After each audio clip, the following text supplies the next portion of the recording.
RTVC Noticias, emisión central. Este programa es para toda la familia. No contiene escenas de sexo ni violencia. Los menores deben estar en compañía de los padres o un adulto responsable. Contiene sistema closed caption. Este programa fue financiado con recursos del Ministerio de las TIC. RTVC Noticias, emisión central. Atención, Nicolás Maduro se declara receptivo sobre el regreso de Venezuela a la Comisión Interamericana de Derechos Humanos. Anunció tras encuentro con el presidente Petro en Caracas.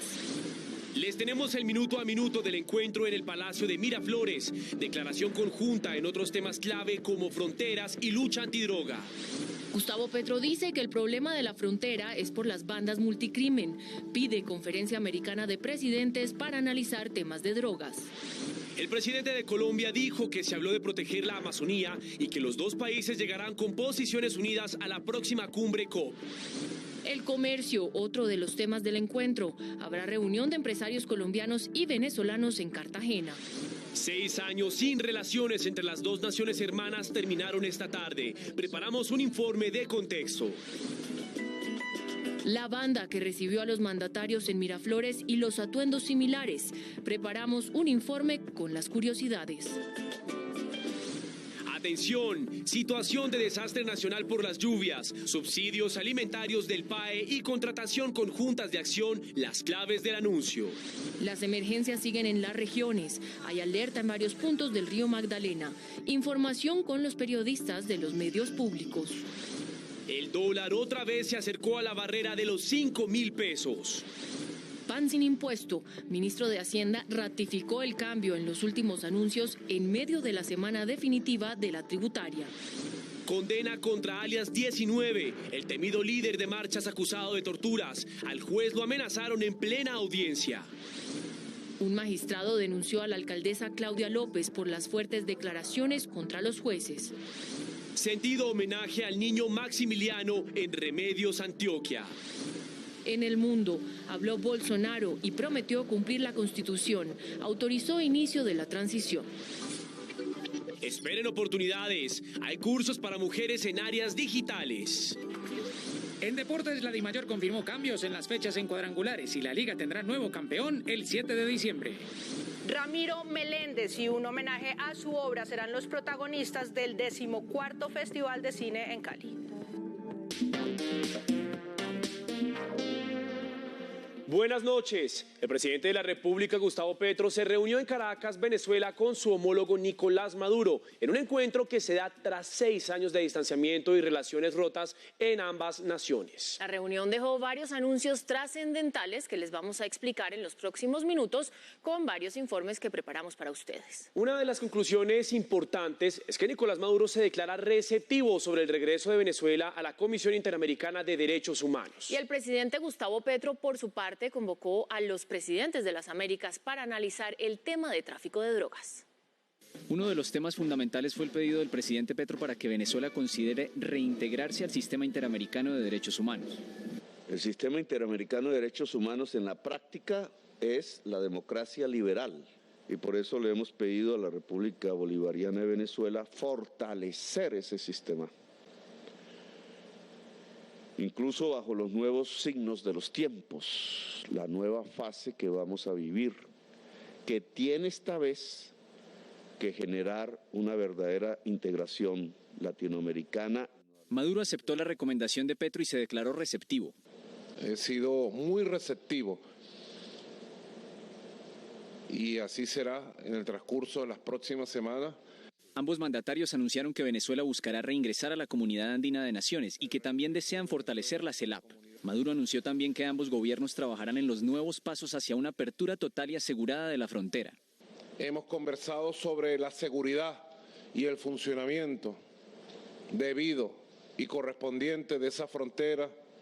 Petro señaló que la frontera quedó en manos de las mafias y las organizaciones multicrimen vinculadas al narcotráfico.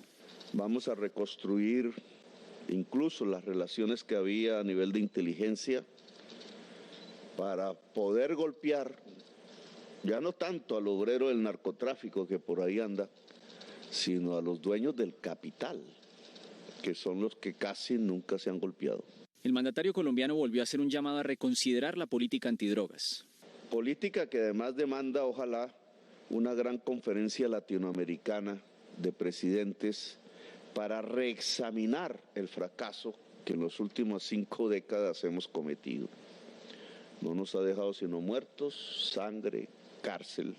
Maduro y Petro se comprometieron a seguir trabajando conjuntamente en estas y otras áreas tras 3 años de ruptura de las relaciones bilaterales. Uno de los temas importantes del encuentro fue el medio ambiental. Se acordó unir esfuerzos para cuidar la Amazonía y buscar una posición conjunta para llegar a la próxima cumbre COP. Los dos gobiernos acordaron llevar una posición común el próximo 6 de noviembre a Egipto, donde se cumplirá la próxima cumbre COP sobre cambio climático. Hemos conversado sobre los planes para la recuperación del Amazonas, el fortalecimiento de la Organización del Tratado Amazónico Suramericano. Hemos conversado sobre la necesidad de llevar una posición común como América del Sur, como América Latina y del Caribe a la COP. Para el mandatario colombiano, la defensa de la selva amazónica es un pilar fundamental del equilibrio climático del planeta. En peligro el equilibrio y en peligro la especie humana, porque si se pierde ese equilibrio, desaparece la humanidad del planeta y toda la vida, en un proceso que tenemos que detener y que tiene que ver con un sistema económico que usa intensivamente, y de eso hemos vivido tanto Venezuela como Colombia, del petróleo y del carbón. El presidente Gustavo Petro agregó que en esta lucha Colombia y Venezuela trabajarán en conjunto y espera que Brasil se integre a la defensa y la recuperación de la selva amazónica. Hace 6 años no ocurría una cumbre binacional entre 2 países hermanos. El presidente Gustavo Petro dedicó varios minutos de su discurso a hablar de la unión entre los 2 pueblos. Pasaron 6 años y casi 3 meses para ver esta imagen en el corazón político de Venezuela. Vuelve un presidente colombiano y un presidente venezolano a juntarse y hablar. Debió ser casi que semanalmente y no esos 6 años. Juntos los presidentes de 2 pueblos hermanos que no solo comparten los colores de la bandera. 2 países que tenemos una marca en la historia, una marca para la hermandad y el entendimiento. Antihistórico el que Colombia y Venezuela se separen. Entre temas económicos, sociales y políticos se recalcó la necesidad de estrechar los lazos. Y los gobiernos estamos obligados a trabajar por el bien común. Separar las naciones se convierte realmente en una aventura suicida. Una relación gubernamental renacida y con varios puntos en común. Pero aquí estamos para recomenzar un camino que es difícil, pero que hay que andar. Crece la ilusión en los 2 pueblos, en especial en una frontera que quiere volver a ser la más activa de Sudamérica. Cartagena de Indias será la sede de una reunión entre empresarios de Colombia y de Venezuela. Esa fue una de las principales conclusiones del encuentro en materia económica.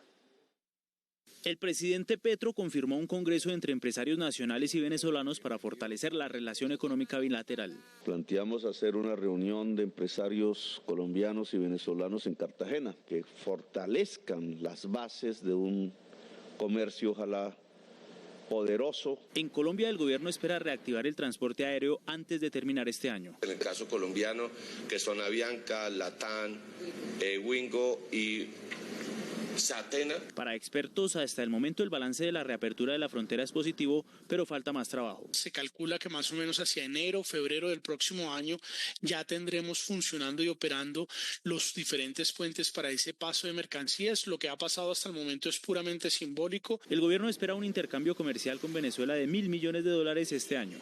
Distintos sectores políticos reaccionaron a la reunión de esta tarde en el Palacio de Miraflores. Algunos destacan el hecho de que se reactivaran las relaciones después de 6 años.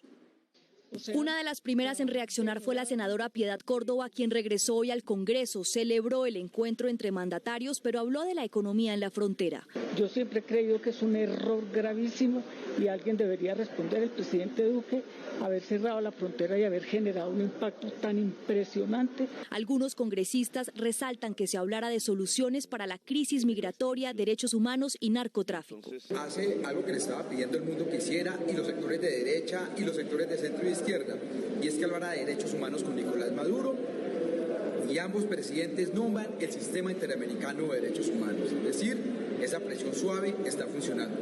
E igualmente con relación al narcotráfico, que es un negocio que hay que derrotar no solo a través de la guerra, sino de buscar medidas que tengan que ver con un cambio social. Desde la oposición se cuestionó que el presidente Petro hablara de relaciones rotas por anteriores posturas políticas. No pinten de pajaritos una historia llena de dolor y de tragedia.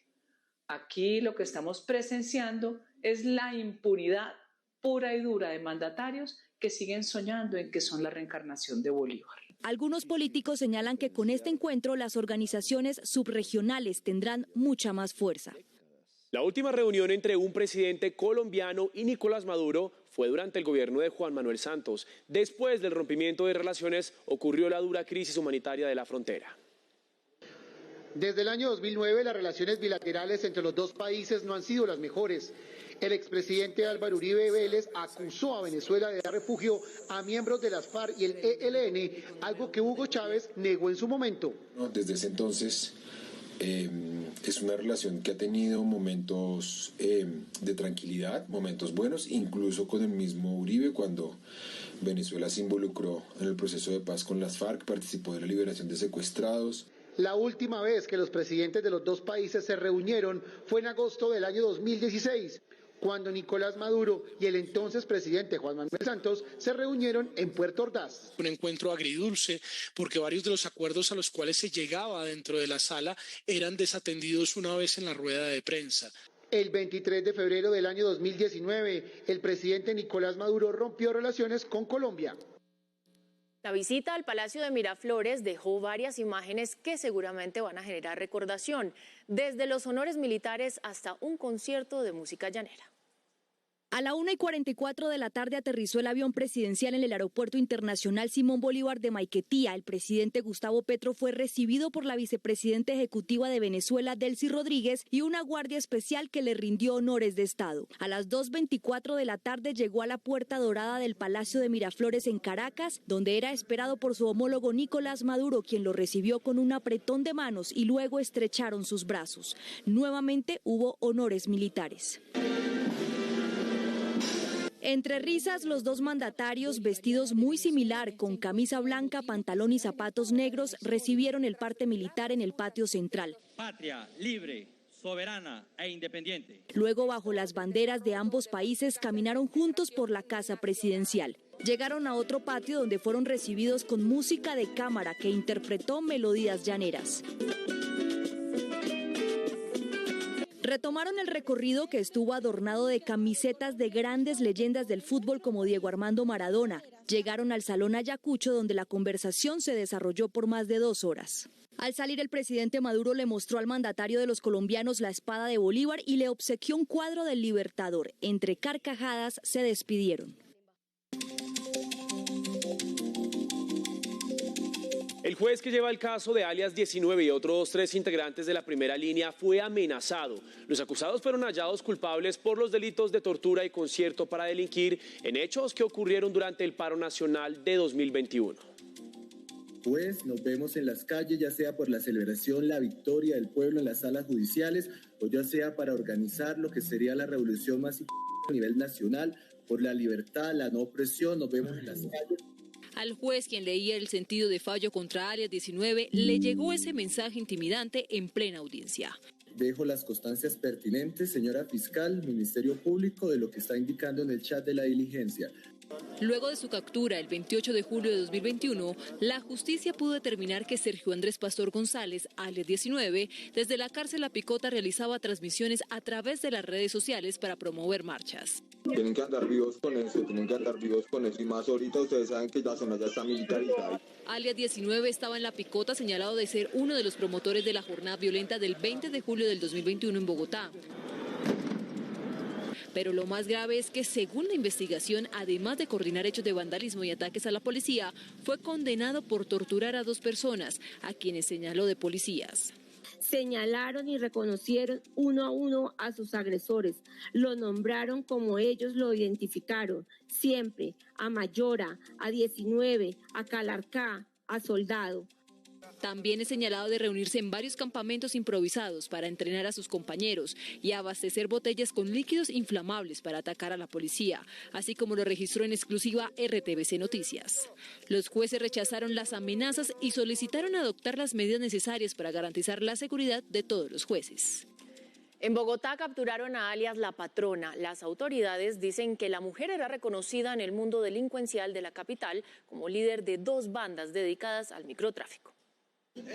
En medio de los operativos cayó alias La Patrona, quien con el apoyo de alias Carolina, administradora de la organización Los Figuritas, ordenaba a los expendedores traficar los estupefacientes en los sectores conocidos como Cinco Huecos, en el barrio La Sabana, ubicado en la localidad de Los Mártires, en el centro de Bogotá. Era una señora que por evadir la justicia ya no vivía aquí en Bogotá, sino en Soacha, y ella venía de manera constante al sector donde tenía esta zona coactada por el tema del microtráfico. Esta mujer ya había sido capturada en el 2016 con 12 libras de marihuana y 8.000 dosis de bazuco, y después de eso conformó la banda Los Figuritas. Adicionalmente, la policía en conjunto con la fiscalía logró desarticular la banda Toño Parque, que escondía los alucinógenos en parques y otros sitios estratégicos en zonas estudiantiles en el centro de la ciudad.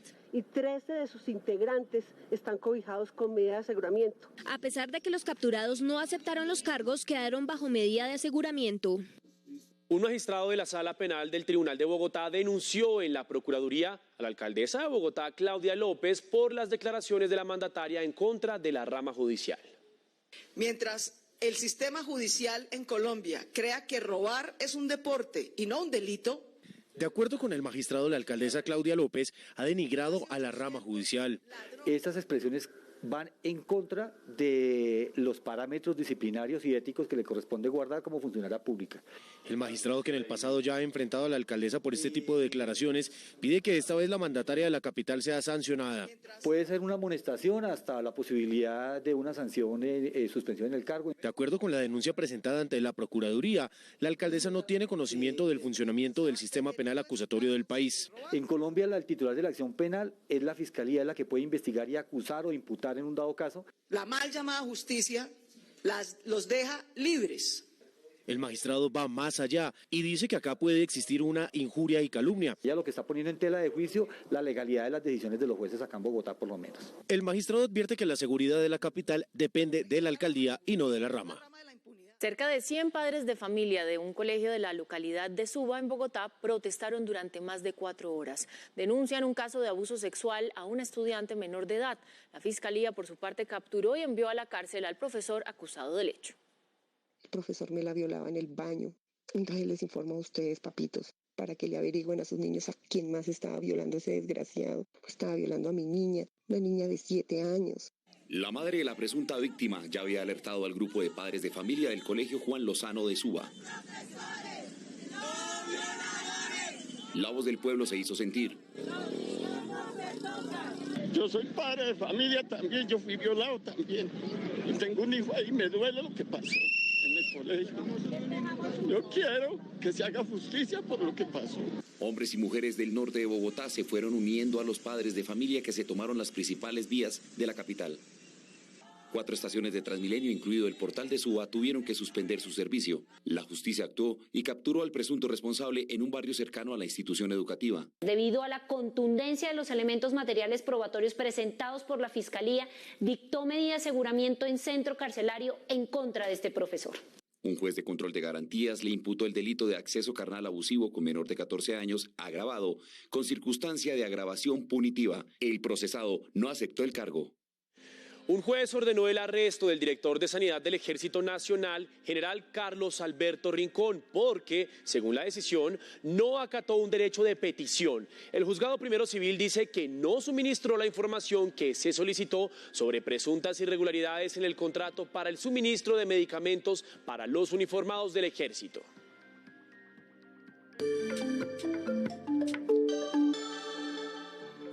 Esta mañana el presidente de la República explicó los alcances de la declaración de desastre nacional por lluvias. Veamos la afectación hasta ahora por la Niña que azota al país. Mateo, desde agosto de 2021 han muerto 266 personas en medio de estas emergencias. Y mire, también más de 196.000 familias han resultado afectadas. Esto quiere decir que son más de 645.000 las personas afectadas. Y 5.207 viviendas destruidas, además de afectaciones en aparatos productivos e infraestructura. Son 5 medidas anunciadas por el Gobierno Nacional que buscan enfrentar las calamidades por lluvias. Subsidios. Serán del 100% dirigidos al agro. Se instala un subsidio del 100% a los fertilizantes que se destinen a la producción de alimentos en Colombia, incluido la producción cafetera. Contratación. Los acuerdos serán con organizaciones populares como juntas de acción comunal. Contratos que intercambiarán un dinero mensual para que la Junta de Acción Comunal organice allí un comité de hambre, espero que generalmente compuesto por mujeres, para lograr dar a través de ollas comunitarias desayuno, almuerzo y comida en los barrios populares y en las veredas afectadas. Alimentos del PAE. Aunque los colegios entren a vacaciones, seguirá la cobertura.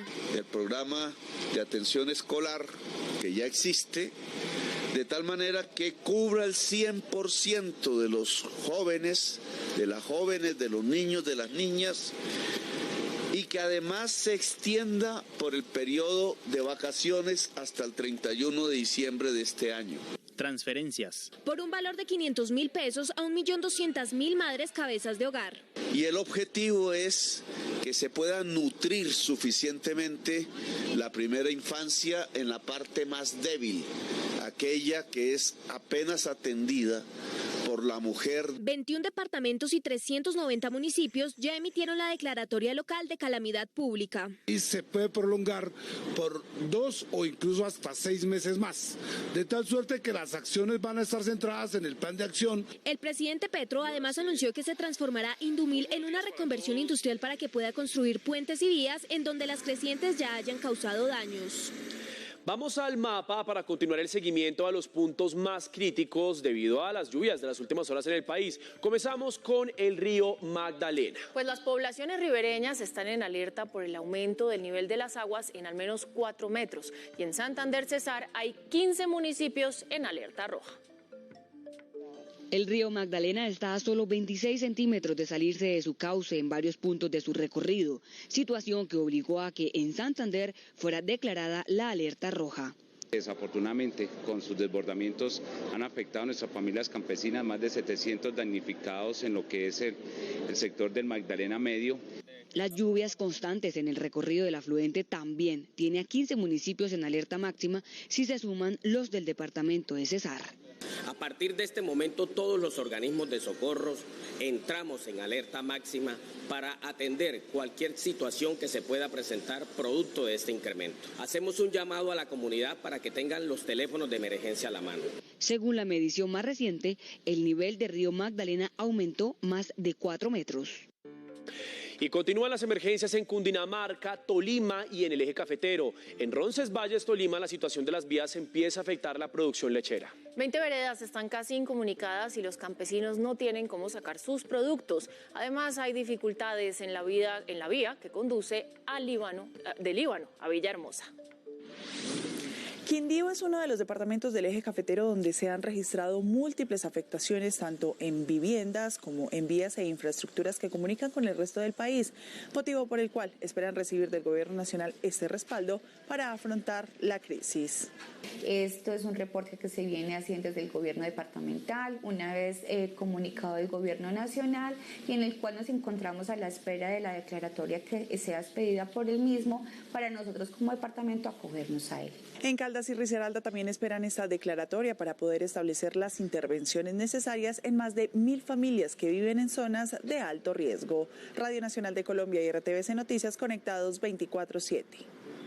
Según los pronósticos del IDEAM, Noviembre traerá más lluvias que octubre y gran parte del aumento tendrá como epicentro el sur del país. Nariño, Cauca, Huila y Putumayo están en alerta por el aumento en los niveles de sus ríos. Precisamente, Mateo y televidentes, una niña de 9 años se resbaló y murió al caer en una quebrada en zona rural de Popayán. En Pasto, además, hay al menos 10 barrios en riesgo de inundaciones y derrumbes. En la ciudad de Pasto, 10 sectores resultaron afectados ante las fuertes lluvias que se registraron en las últimas horas. La comuna 10 fue donde mayores sectores se presentaron daños en algunas viviendas. Las autoridades han dado a conocer que muchas de esas inundaciones que se han presentado se debe a todo el tema relacionado a basuras. A nivel general del departamento de Nariño, hasta el momento se tienen 22 municipios afectados, más de 100 puntos en vías también que se encuentran con diferentes deslizamientos, sobre todo en los municipios del norte del departamento. Radio Nacional de Colombia y RTBC Noticias, conectados 24/7.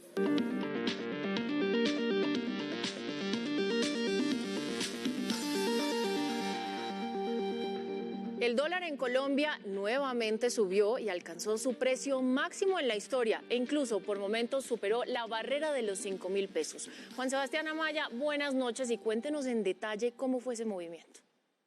Compañeros televidentes, muy buenas noches. Pues en primer lugar, recordemos que la TRM, la tasa representativa del mercado para hoy, es de 4.898 pesos. El dólar pues inició este martes en ese precio. Sin embargo, terminó la jornada en un promedio de 4.975 pesos, es decir, subió 77 pesos durante el día.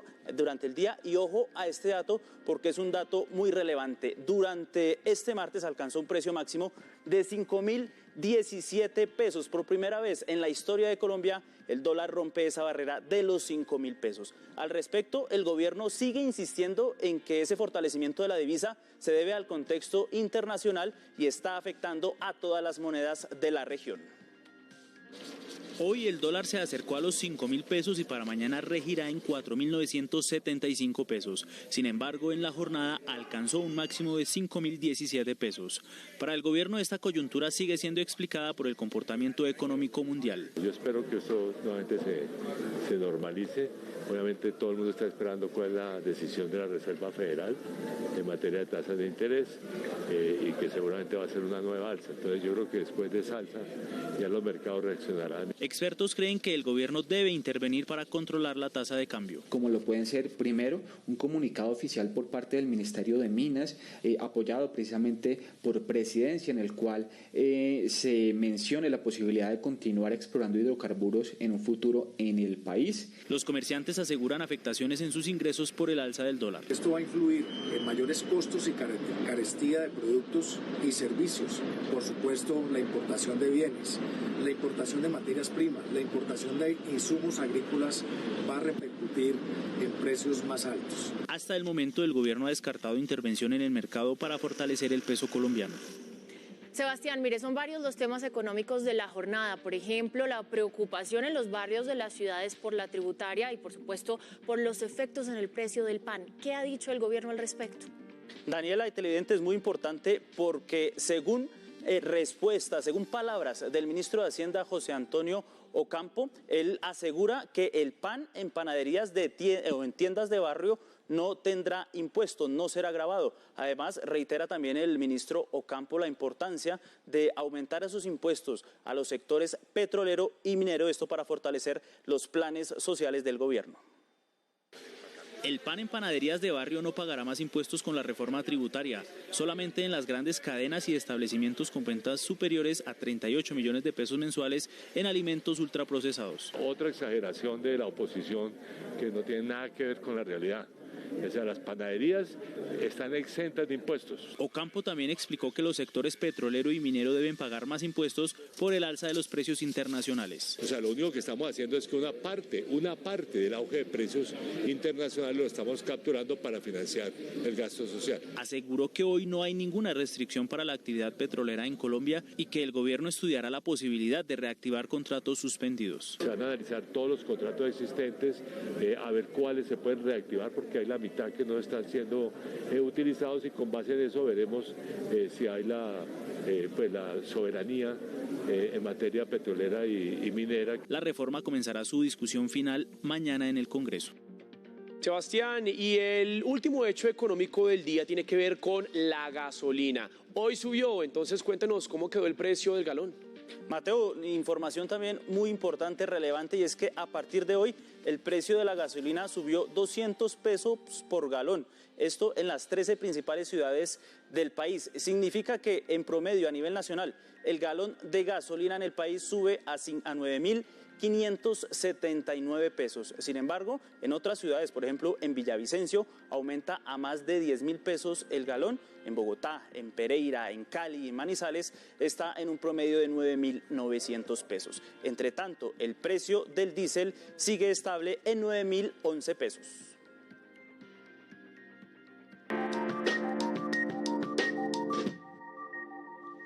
Continuamos con más información. Habitantes de Remedios en Antioquia rindieron homenaje a Maximiliano, el niño de 6 años que habría sido sometido a torturas por parte de sus familiares. Medicina Legal sigue en los análisis para confirmar la identidad del cuerpo que fue hallado por las autoridades. En Remedios se pidió por justicia. En medio del dolor por el asesinato del pequeño Maximiliano, los habitantes de Remedios y Segovia realizaron una marcha como rechazo por la tragedia. Un mensaje contundente de rechazo a la violencia en contra de los niños, niñas, adolescentes de nuestro departamento. Rechazar contundentemente lo que sucedió con el niño Maximiliano, pero también una oportunidad para condenar cualquier tipo de agresión de nuestra niñez. El gobernador de Antioquia exigió justicia. El mensaje es el de la no violencia. El mensaje es que la violencia no nos lleva sino a la destrucción, al dolor, a todos. Continúa la espera por el resultado de medicina legal sobre el cuerpo hallado en zona rural de Segovia y que sería el de Maximiliano Tavares. A 17 años de prisión fue condenada Yorladis de Jesús Bedoya por ser responsable del homicidio de su pareja sentimental. La investigación estableció que la mujer acudió a los servicios de una supuesta bruja a quien le consultó cómo podría deshacerse de su esposo. Los hechos ocurrieron el 16 de enero del 2021 en Manizales, cuando Yorladis de Jesús Bedoya pagó $1 millón por el asesinato de su esposo, el profesor Álvaro Antonio Chicapotes. La investigación reveló que la mujer estaba aburrida de su esposo y que sus 2 únicos deseos en la vida eran deshacerse de él y quedarse con su pensión de maestro. Tal fue la obsesión por cumplir su cometido que un día cualquiera decidió buscar la asesoría de una bruja o espiritista, quien a cambio de una importante suma de dinero le diseñó un plan. La bruja, también vinculada al proceso, contactó a Yorladis de Jesús con un sicario que se comprometió a matar al profesor a cambio de 5 millones, de los cuales recibió un anticipo de $1 millón. Una vez resuelto el pacto criminal, el sicario el 16 de enero de ese año acabó con la vida del maestro, pese a que el autor intelectual del homicidio le había manifestado que ya estaba arrepentida. Después de varios meses de juicio, un juez de conocimiento sentenció a Yorladis de Jesús Bedoya a pagar 17 años de prisión.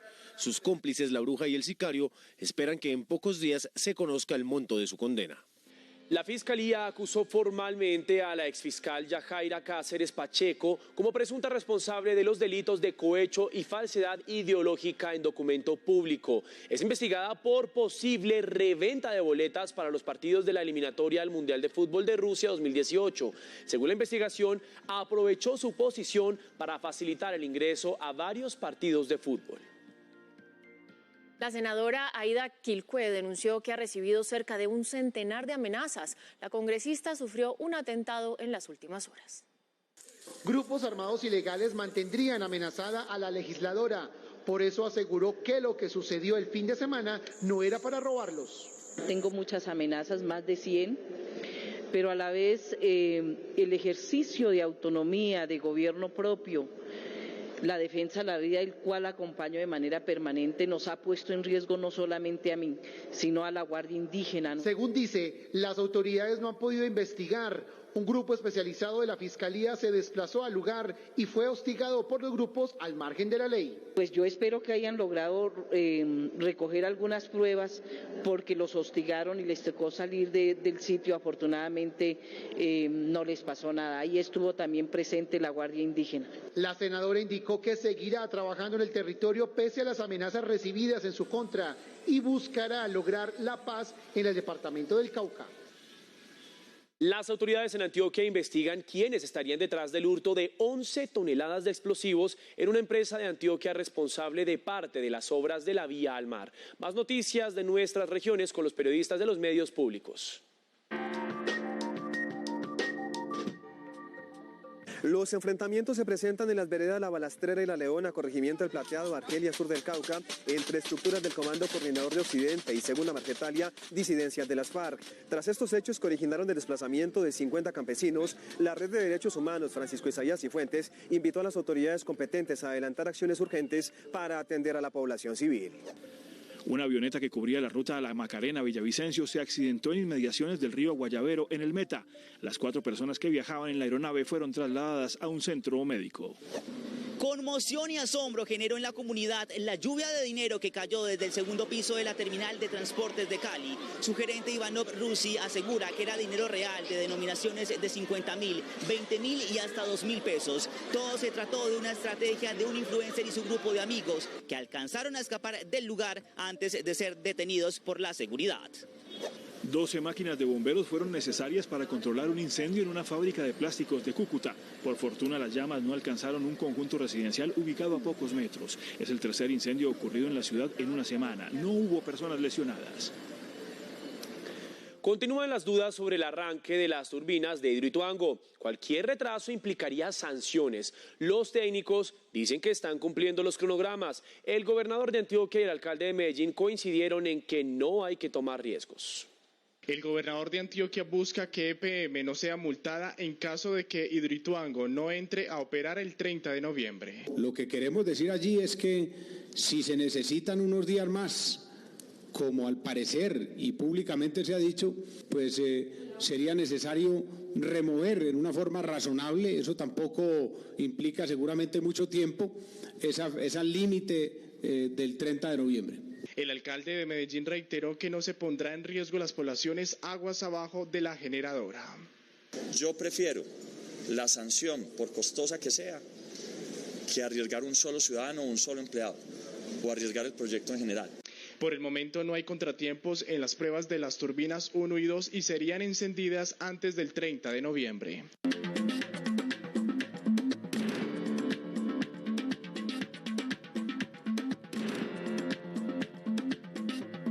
Información del mundo en RTVC Noticias. El presidente de Brasil, Jair Bolsonaro, rompió su silencio luego de haber perdido la segunda vuelta presidencial frente a Luis Inácio Lula da Silva. El mandatario prometió cumplir la Constitución y autorizó el proceso de transición con el equipo de Lula. Fueron 30 horas de espera para que el presidente Jair Bolsonaro reapareciera y se pronunciara tras su fallida aspiración de ser reelegido como presidente de Brasil. En un breve discurso pronunciado desde el Palacio de Alvorada en Brasilia, Bolsonaro no mencionó al vencedor de las elecciones, su rival Luis Inácio Lula da Silva, quien lo superó por un poco más de 2 millones de votos, pero aceptó su derrota.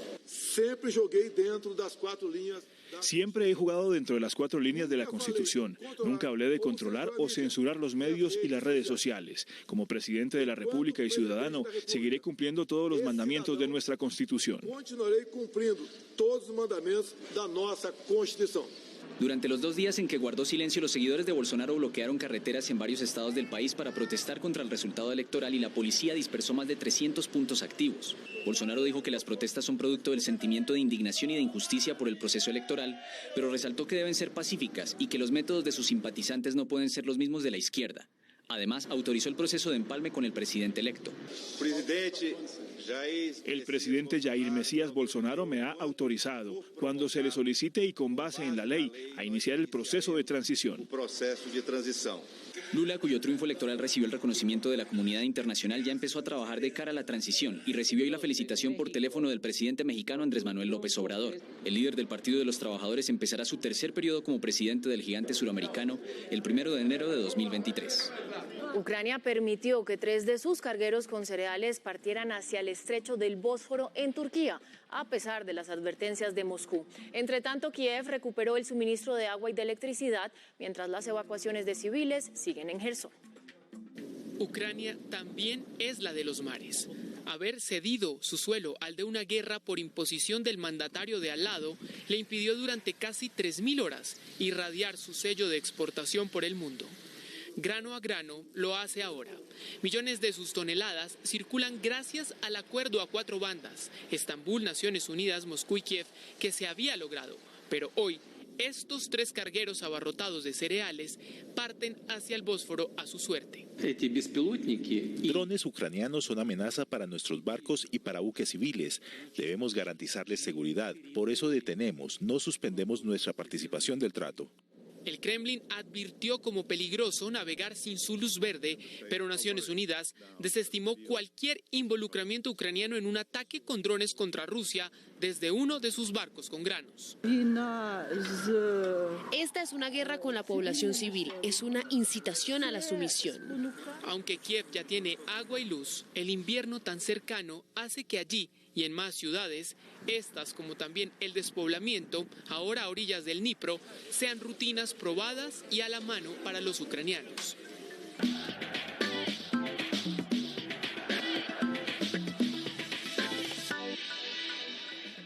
¿Qué tal? Buenas noches, bienvenidos a los deportes. Liverpool y Eintracht Frankfurt de los colombianos Díaz y Santos Borré confirmaron su paso a octavos de final de la UEFA Champions League, mientras que el Barcelona ganó la República Checa y pasará a jugar la Europa League.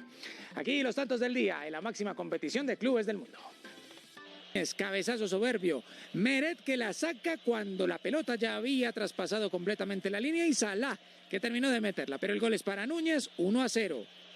Y el segundo, cabezazo de Virgil van Dijk. Una vez más, Meret que la saca completamente de adentro. Núñez que termina metiéndola, pero el gol es del neerlandés. Liverpool 2, Napoli 0. Ferran Torres y un lindo tanto para el Barcelona, 2-0. Tomás Cori de penal, 2-1. Ferran Torres construye la jugada. Rafinha habilita a Ferran, que anota el tercero, 3-1. Tomás Cori de cabeza pone el 3-2. Victoria Plaza en 2. El empate de Daichi Kamada de penal, 1-1.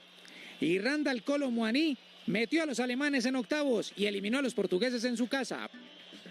A falta de oficialización, la DIMAYOR cambiará la fecha de la quinta jornada de los cuadrangulares semifinales de la Liga por falta de escenarios en Bogotá y Medellín, ya que se utilizarán en conciertos musicales. Así que la jornada contará los partidos Millonarios Junior y Pereira ante Santa Fe por el cuadrangular A y Medellín frente al América y Águilas contra Pasto del cuadrangular B los días 26 y 27 de noviembre. Por la misma causa, la gran final que definirá al nuevo campeón del fútbol colombiano quedó para los días 3 y 7 de diciembre. El presidente de la Fórmula 1, Stefano Domenicali, visitó la capital del Atlántico para evaluar la posibilidad de que uno de los circuitos de la Gran Carpa de la Velocidad ruede en esa ciudad del Caribe. El alcalde de Barranquilla destacó que el evento traería inversión extranjera y desarrollo al país. La idea de que Barranquilla sea sede de uno de los circuitos de la Fórmula 1 va por buen camino. Así lo dejó ver el alcalde de la ciudad, Jaime Pumarejo, al recibir la visita del presidente de este espectáculo deportivo, Stefano Domenicali. Hay varias posibilidades, no solo hay dos, hay varias posibilidades de circuitos y estamos estudiando cuál sería el más propicio. Domenicali, junto a otros 3 directivos de la Fórmula 1, hicieron un recorrido por el Gran Malecón del Río, uno de los puntos clave en la eventual carrera.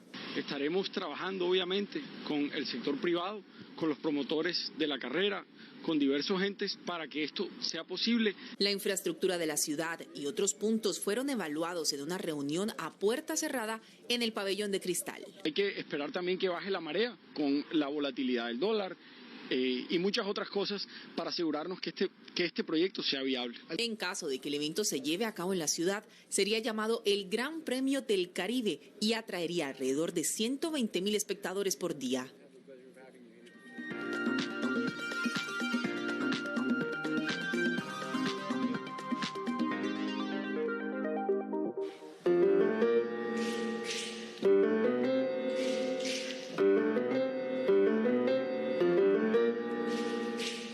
Hoy los saludo con la la música de los Addams porque les tengo noticias de esta familia. Imagínense que Tim Burton está preparando una serie protagonizada por Merlina, que es la hija de Homero y Morticia. Hablemos un poco de dónde salen los Addams. En principio eran un cómic publicado por el New York Times en 1967 que escribió alguien que se llamaba Charles Addams. Luego los derechos los compró una productora de ABC y lo volvieron una temporada completa de televisión, luego pasó a ser dibujos animados. ¿Qué es lo que me parece chévere de esto que está haciendo Tim Burton? Piensen un poco en cómo funciona el trabajo de Tim Burton en películas y en narraciones. Él siempre utiliza la figura del antihéroe. Hay varios héroes en la literatura. Está el héroe épico, que está muy ligado al heroísmo griego y romano. Está el superhéroe, que es el que tiene poderes sobrenaturales. Está el héroe romántico, que es el que siempre salva a la princesa. Y está el antihéroe, que es el que no tiene ninguna de estas cualidades y es torpe, es cobarde, es cómico o es marginal, que es lo que hace Tim Burton en todas sus producciones, pero no es un marginal cualquiera, es un marginal dentro de un entorno de marginales. Por ejemplo, piensen en Merlina, todos son raros y ella es la más rara.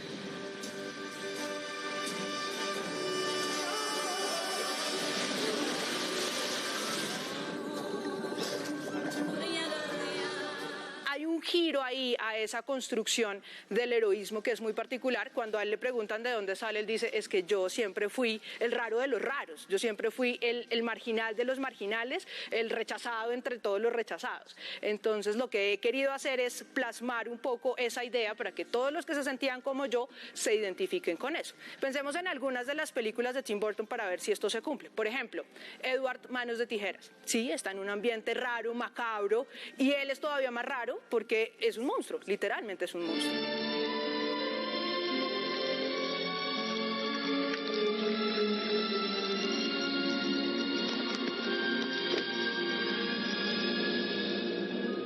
Pensemos también en Vincent, que es uno de los primeros cortos de Tim Burton. Es un ambiente macabro, oscuro, negro, triste, y el personaje es todavía más triste que ese mismo ambiente. No le importa vivir con su perro, su gato y su hermana, aunque preferiría compartir casa con murciélagos y arañas. O incluso pensemos en una que él no haya escrito, pero que haya dirigido, que es Sweeney Todd. Es una cosa monstruosa, hay gente todavía más monstruosa que hace pies de carne humana, pero el personaje principal, que es Sweeney Todd, todavía es el que tiene más problemas y el que es más extraño entre todos. Así que bueno, no sé cómo lo vean ustedes, pero para mí el raro ahora es el cool.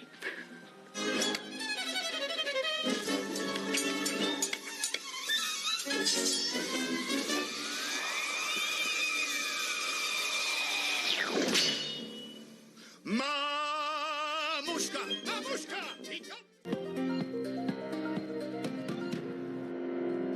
El precio interno de la carga de café bajó 17.000 pesos y quedó en 2.125.000 pesos. 22.577 matrículas de vehículos nuevos se reportaron durante octubre de 2022, es decir, una caída de 3,3% anual.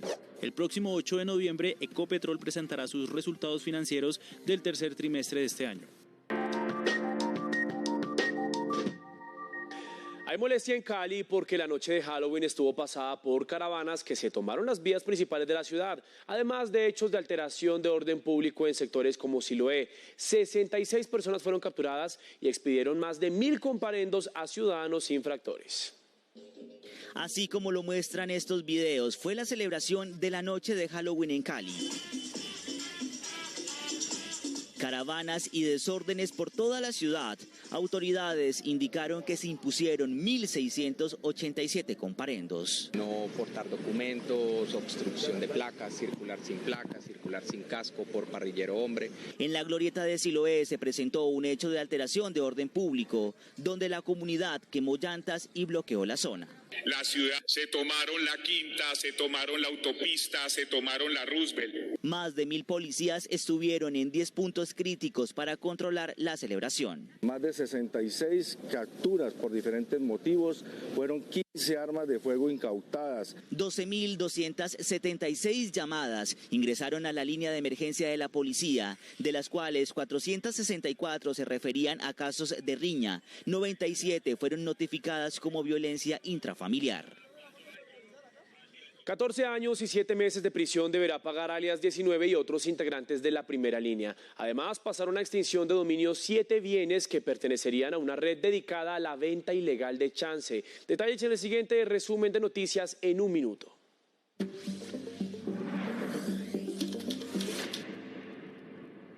La Corte Suprema avaló la extradición de Livia Amanda Palacio, capturada junto al hermano de la congresista Piedad Córdoba. La mujer es requerida por una corte de Nueva York por narcotráfico. 31,5 billones de pesos sería el presupuesto que tendría Bogotá para el año 2023. La alcaldesa Claudia López dijo que confía en que el Consejo apruebe ese valor, con el cual completaría su gestión al frente de la ciudad.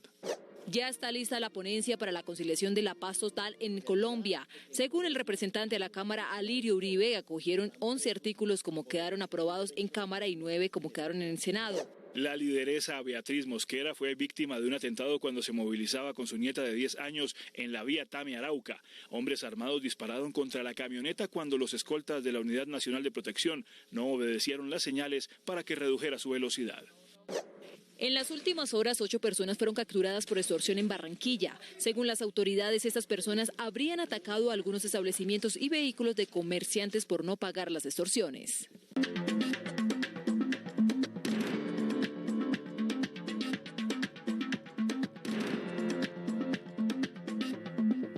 Actualizamos la información internacional. Cientos de migrantes venezolanos recibieron disparos con balas de goma por parte de la Guardia Fronteriza de Estados Unidos. Esto al cruzar el río que los separa de México. Las autoridades mexicanas piden a Washington que rinda informe al respecto. Este afluente, esta arteria fluvial ha sido durante décadas el separador natural de lo que es suelo de Estados Unidos y el extremo más norte de la América Latina. Justamente, esa geografía, el río Bravo, es testigo por excelencia del fenómeno migrante y de las maneras de turno para frenarle. Nos han atacado, nos han agredido y ya pues uno como en defensa se queda parado gritando y ya nos disparan, ya pues. No tenemos armas, estamos desarmados y nos aplastan con su fuerza. Hoy, los protagonistas de estos últimos, brevísimos pasos a punto de alcanzar la tierra del tan recurrente sueño americano, se llaman Venezuela. Y su piel cuenta la historia. Cuando nos dirigimos hacia atrás, que empezamos a gritar que no nos íbamos a subir a ningún vehículo, sacaron todas las pistolas y querían como que agarrarnos. Arropados de la policromía de sus banderas, desde Ciudad Juárez, el nodo donde estos corazones latinos se agolpan, se encaminó la voz, uniforme de protesta ante la postura de la Casa Blanca a su llegada paso a paso, a pie y no desde el aire. Ante las huellas de la respuesta de goma, canales de la diplomacia mexicana demandan detalles del hecho a Washington. Y la Organización Mundial de la Salud anunció hoy que mantiene su emergencia internacional por el brote de la viruela del mono declarada el 23 de julio. Los casos en el mundo han descendido notoriamente en la mayoría de las regiones. Más noticias del mundo a continuación. El presidente de Ecuador, Guillermo Lasso, declaró el estado de emergencia luego de varios atentados perpetrados por bandas de narcos en las dos provincias más golpeadas por el crimen, vinculado al tráfico de drogas, que dejaron 5 policías muertos. El partido del ex primer ministro israelí Benjamín Netanyahu y sus aliados religiosos y de ultraderecha se impusieron en las elecciones legislativas del martes, según encuestas a boca de urna, pero nada garantiza que consigan una mayoría para formar gobierno. El primer ministro saliente Yair Lapid dijo que nada está decidido. El jefe de la policía de Corea del Sur reconoció que los agentes habían recibido múltiples informes urgentes de peligro antes de la aglomeración mortal del evento de Halloween y que su respuesta fue insuficiente. La policía ha almacenado 260 prendas de ropa y 256 pares de zapatos de las 154 víctimas mortales de la estampida en Seúl. India continúa la búsqueda de cuerpos de los 134 fallecidos tras el desplome de un puente de la era colonial. El primer ministro Narendra Modi visitó la estructura afectada que al caerse provocó esta tragedia en el occidente del país. Las dudas se han multiplicado sobre la posible causa de este accidente ocurrido el domingo en Morbi, en el estado de Gujarat.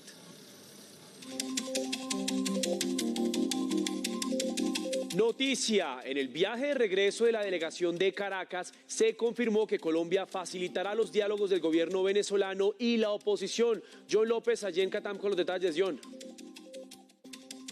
Hola Mateo y televidentes, muy buenas noches. Así es uno de los puntos que hace parte y que fueron firmados en esta declaración conjunta entre el presidente Nicolás Maduro. El presidente Gustavo se ofreció dispuesto para ser mediador y garante en los diálogos entre el gobierno venezolano y la oposición venezolana. Recordemos que estos diálogos se venían desarrollando en México y hace 2 años aproximadamente habían sido suspendidos, pues es uno de los puntos que fueron firmados en esta declaración conjunta. Como ustedes lo observan, al fondo o a mi espalda se encuentra el avión de la Fuerza Aérea Colombiana en el que acaba de aterrizar el presidente Gustavo Petro. RTVC Noticias acompañó este encuentro crucial y tal vez uno de los encuentros más importantes en los últimos años entre los dos gobiernos, entre el gobierno de Colombia y el gobierno de Venezuela. Recordemos que en las relaciones, o mejor, la última vez que un presidente colombiano había visitado a Nicolás Maduro fue en el año 2016, precisamente el 11 de agosto, con el presidente Manuel Santos, cuando en ese momento se intentaba mediar por la reapertura de la frontera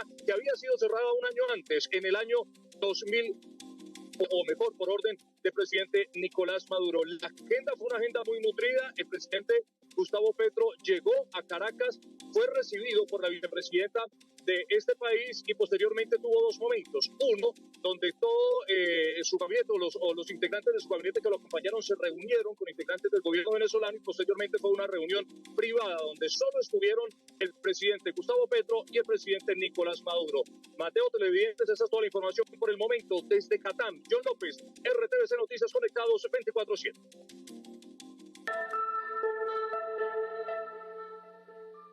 Y llegamos a oportunidades. Atentas mujeres de Colombia porque el Ministerio de las TIC tiene diferentes cursos en áreas digitales. Acá les contamos los detalles y cómo inscribirse.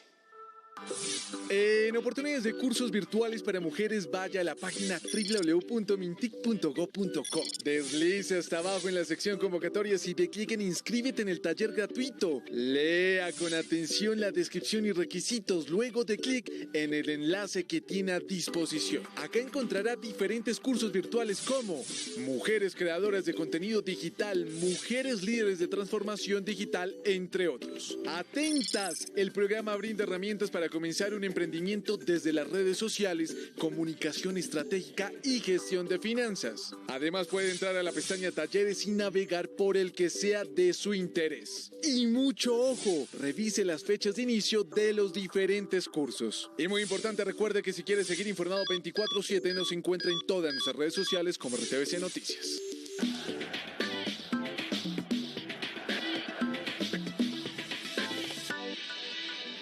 Regresamos a la información deportiva. Expectativa por el retorno de la selección Colombia femenina sub-17.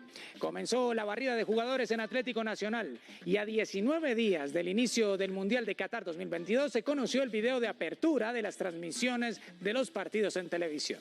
Todo en el resumen deportivo del día. Atlético Nacional informó que los jugadores Daniel Mantilla, Alexander Mejía y Andrés Felipe Andrade son los primeros futbolistas en abandonar la institución después del fracaso al no clasificar a cuadrangulares semifinales. La selección femenina de Colombia sub-17 de fútbol llegará al país en horas de la madrugada y este miércoles recibirán un homenaje especial en Bogotá. En su viaje de retorno hicieron una escala en París, donde aprovecharon para hacer un poco de turismo. El futbolista Luis Díaz evoluciona satisfactoriamente de la lesión de rodilla que sufrió con el Liverpool.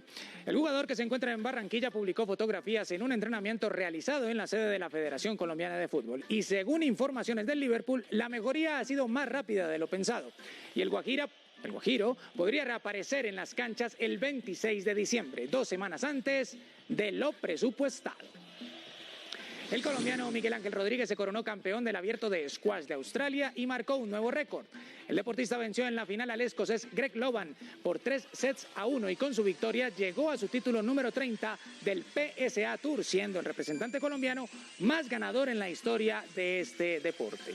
Rodríguez, con 36 años de edad, ha sido campeón suramericano, centroamericano y del Caribe y panamericano, y ha sido el colombiano con el ranking más alto en la clasificación mundial del squash. Hasta aquí la información deportiva.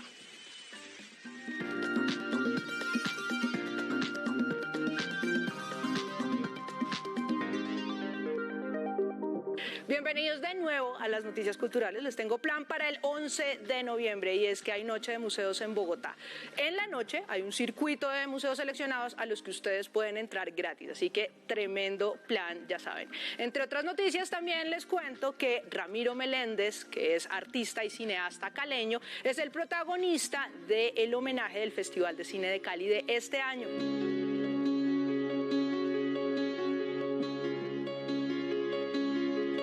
Ramiro Meléndez es un caleño de 80 años, productor y director de cine, uno de los más grandes creadores de contenido audiovisual que cambió la forma de narrar con imágenes en el siglo XX. A él rinde homenaje el 14º Festival de Cine de Cali. Afortunadamente me han hecho muchos homenajes en vida y ahora en Cali, pues me encanta que sea Cali, ¿no? La persona que nos haga, porque de aquí era mi madre. Su legado queda en 82 largometrajes con 75 premios internacionales. En México se han hecho 57 películas más o menos, las demás son coproducciones con el Estado de México, con el CONACINE y con los demás países del mundo, España, Colombia, en fin. Sus historias están marcadas por el neorrealismo italiano Rossellini, Vittorino de Sica, Sabatini y por el cine testimonial mexicano y latinoamericano. Es sobre todo la influencia del cine mexicano, principalmente. Y ese cine mexicano influyendo sobre la cultura colombiana. El cine testimonial marca determinadas épocas de la historia colombiana. En el Cine Club Círculo Policultural de Cali se proyectó la película Presagio, como símbolo a la vida, cinta producida por él en el año 1975 y escrita junto al Nobel de Literatura Gabriel García Márquez.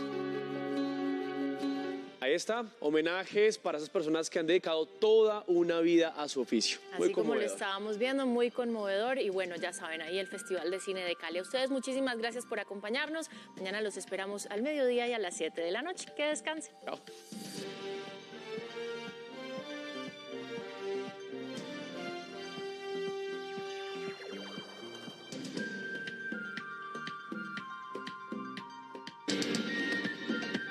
RTBC Noticias, emisión central.